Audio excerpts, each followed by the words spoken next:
যে কিরে দালাল, হ্যাঁ 200 টাকার 70 600 টাকা নিয়ে মানে 70 করতে, ঠিক আছে। এখন কি করে বাদ খাওয়া? অনির্দিষ্টকালের জন্য পর্তুগালের দরজা বন্ধ হয়ে গেছে সবার জন্য। সো এটা বন্ধ হওয়ার কিছু মানে দুঃসংবাদ এবং সুসংবাদ। আমার পার্সোনালি আমার কাছে সুসংবাদ। এখন নতুন আর কোন দেশে গেলে সহজেই আমরা কাগজ করতে পারবো, এরকম 4 লক্ষ মানে ক্লায়েন্টের প্রসেসিংটা মানে হোল্ডে আছে, পেন্ডিংয়ে আছে।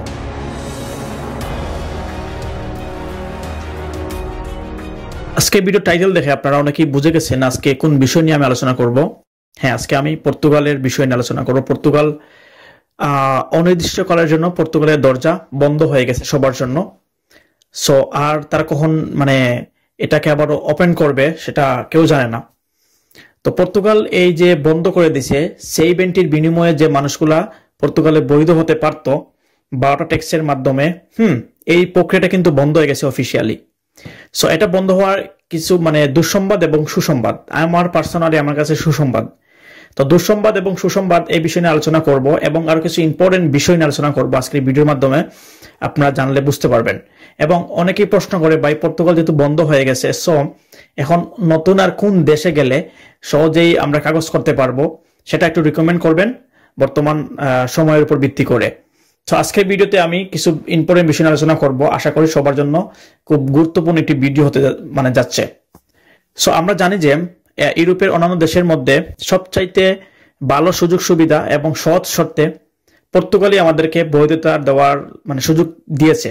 এবং আমরা সেখানে গিয়ে ট্যাক্সের মাধ্যমে, ট্যাক্সের বিনিময়ে আমরা বৈধতা পেয়েছি।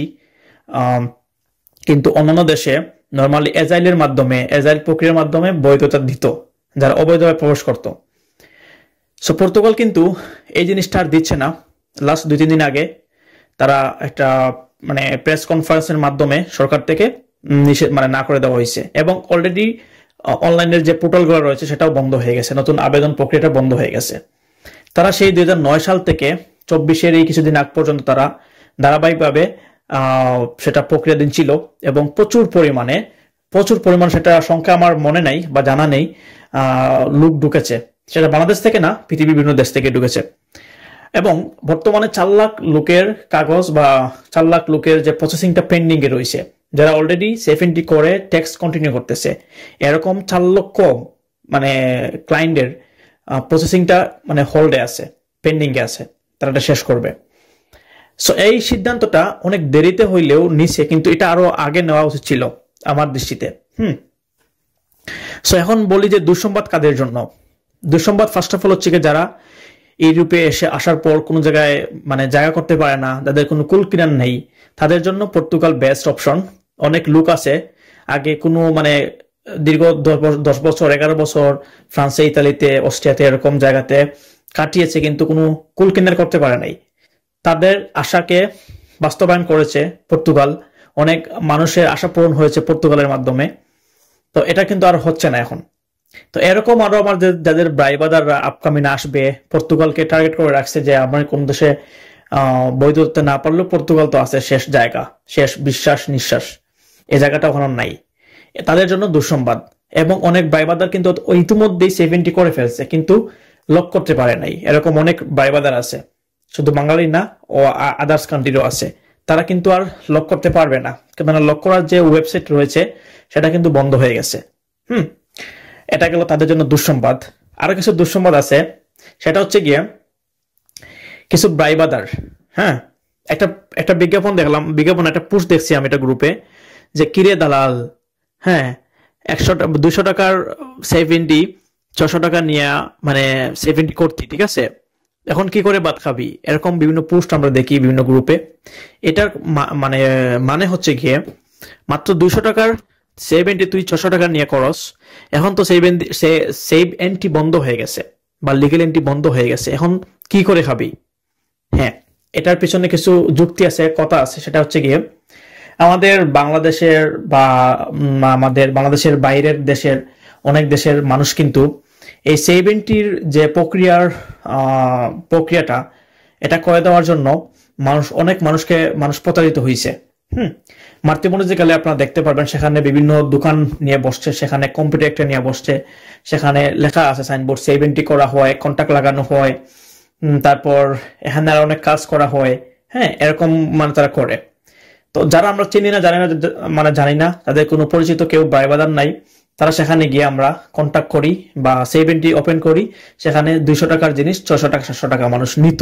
হ্যাঁ, আবার অনেকে আছে কন্টাক্ট বেচে, মানে কন্টাক্ট আমার দোকান আছে, আমার দোকান থেকে আমি কন্টাক্ট বেচবো, সেটা ভুল কন্টাক্ট বেচে। ঠিক আছে, যে কন্টাক্ট গুলো ব্ল্যাক লিস্টে থাকে, অনেকে ফিঙ্গার দিতে গেছে, তাদের কার্ড আসে না, গিয়ে দেখে তার যে ট্যাক্স দিছে এই কন্টাক্ট থেকে ট্যাক্স গুলোই মাইনাস, কেননা জাস্ট শু করছে, কিন্তু এটা ইনভেস্টিগেশন করে দেখা যায় এটা ব্ল্যাক লিস্টে ছিল সরকারের, এটা দিয়ে কাজ হবে না। অনেক মানুষ পথে বসে গেছে।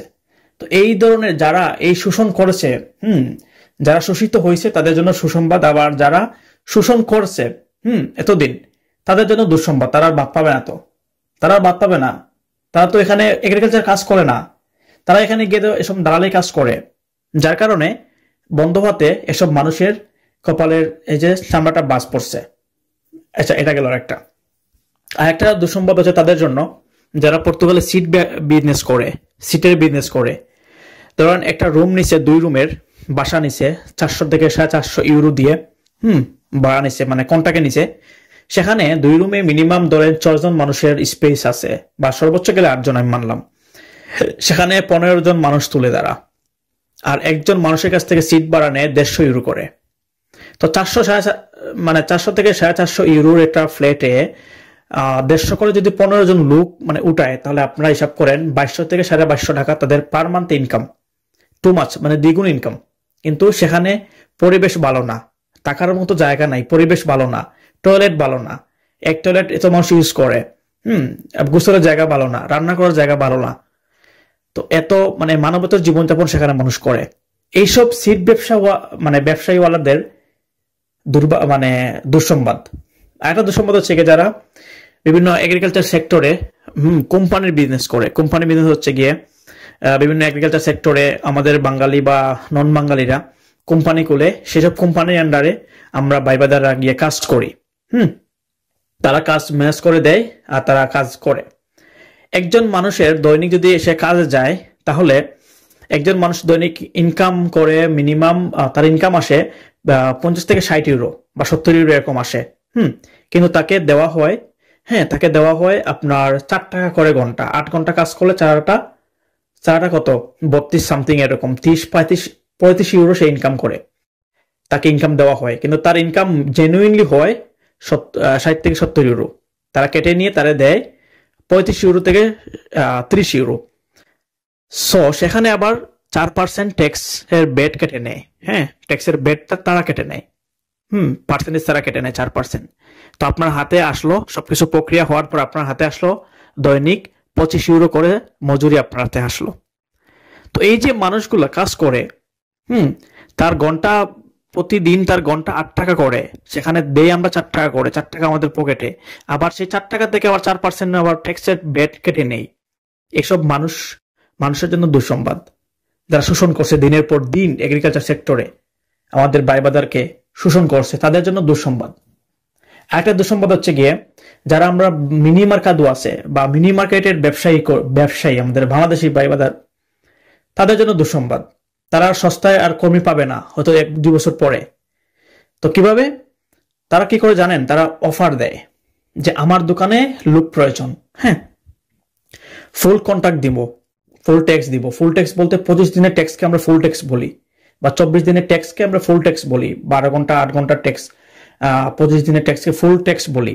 আর ফুল ট্যাক্স যার যে দিতে পারে তার পেপারসটা ভ্যালু থাকে। তো আমরা ওই আশায় কি করি, তাদের অফার যাই, যাওয়ার পর কি তারা কি করে আমাদেরকে 12 ঘন্টা কাজ করায়, সপ্তাহে 6 দিন কাজ করায়, 12 ঘন্টা করে বা 14 ঘন্টা করে কাজ করায় রেস্টুরেন্টে, বা যে বাঙালি রেস্টুরেন্টে, বাঙালি মিনি মার্কেটে কাজ করায়। তো 1 মাস কাজ করানোর পর বলে, ভাই তোমার তো কাজের পারফরমেন্স ভালো না, তোমার কন্ট্রাক্ট লাগাতে পারবো না ভাই, তোমার আরেকটা মাস দেখি তারপর লাগাবো। এখন আপনি মনোযোগ দিয়ে কাজ করলেন 1 মাস, সপ্তাহে 6 দিন 8 ঘন্টা 12 ঘন্টা 14 ঘন্টা করে কাজ করলেন, তারপরের মাসে বলবে ভাই আপনার তো পারফরমেন্স ভালো না ভাই, আপনার অন্য জায়গায় কাজ দেখেন, আমার একজন পরিচিত ভাই আসছে দেশ থেকে, তারে আমি এখানে ভাই স্পেস করে দিব, আপনি অন্য জায়গায় কাজ দেখেন। 2টা মাস আপনাকে গাদার মতো খাটুনি দিয়ে কাজ করাইলো।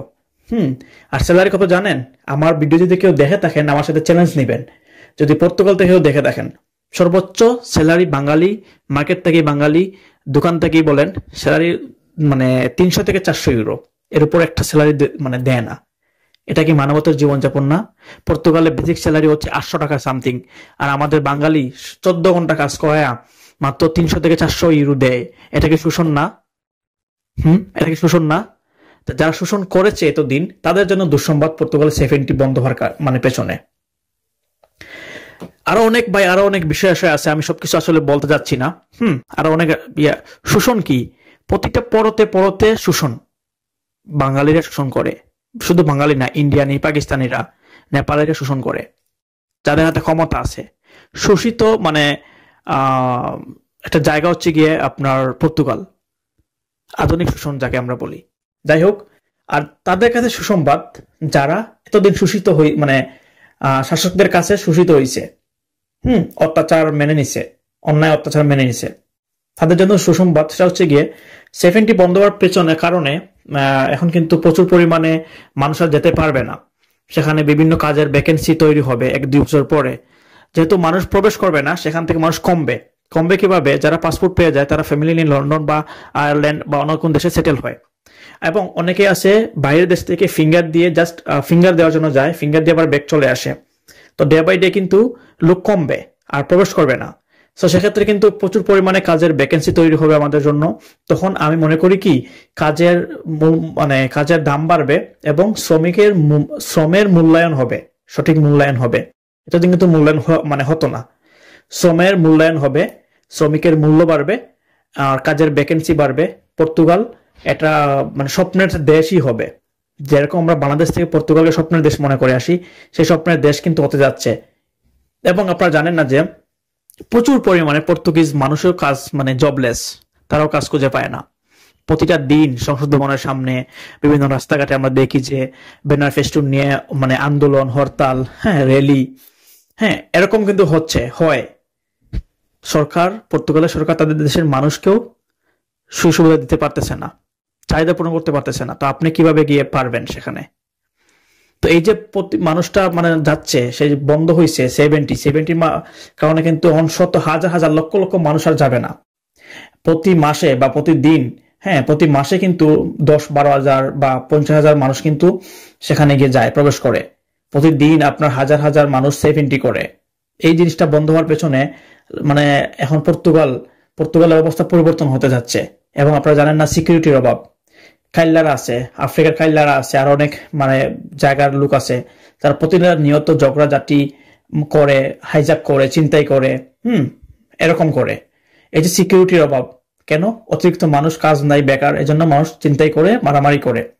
এই জিনিস থেকে উন্নতি হবে পর্তুগাল, আশা করি। তো এখন আমি বলবো যে আসলে যারা শোষণ করে, এসব বিষয় নিয়ে আসলে বলতে গেলে অনেক বিষয় আছে, সেটা বলবো না। কিন্তু দিন শেষে ভালোই হয়েছে। দিন শেষে মনে করি ভালোই হয়েছে। কিন্তু যারা আপকামিং আসবেন, আপনাদের জন্য হয়তো ভালো না, বাট আমাদের জন্য ভালো হয়েছে। যাই হোক, এখন আর কোন দেশে আপনি গেলে কাগজ পাবেন, বা কোন দেশের জন্য যারা আসবেন পর্তুগাল না গিয়ে এখন আর কোন দেশে গেলে ভালো হবে, সহজ শর্তে ভিসা বা কাগজ দিবে? তার জন্য বেস্ট অপশন হচ্ছে কি স্পেন বরাবরই 3 বছর স্টে করতে পারলে, লিগেল ভাবে 1 ঘন্টাকে লিগেল ভাবে স্টে করতে পারলে আপনাকে কার্ড দেয়। এটা কিন্তু আগেও ছিল, এখনো আছে। তো আগে প্রচুর পরিমাণে স্পেন যাইতো মানুষ, 70 হওয়ার পর বা পর্তুগাল সুযোগ হওয়ার পর পর্তুগাল গেছে। এখন আর পর্তুগাল যাবে না, এখন স্পেন যাবে। তারপর হচ্ছে ইতালি, সেকেন্ড অপশন হচ্ছে কি ইতালি। কেননা ইতালি কিছুদিন, টুডে টুমরো, একটু লম্বা সময় স্টে করতে পারলে কাগজ কিন্তু হয়ে যায়। তো ইতালীয় সুযোগ কিন্তু আছে, ইতালীয় মানুষ যাবে। এবং এসব দেশগুলোতে, অস্ট্রিয়া, জার্মানি, ফ্রান্স, এসব দেশগুলোতে কিন্তু প্রেশারটা আরো বেশি পড়বে। কিন্তু না, কম হলেও তো হাজার খানেক মানুষ তো প্রতি বছর বলেন বা মাসে বলেন যায়। এখানে আসার পর এখানে থাকে না, চলে যায় পর্তুগালে কাগজের আশায়।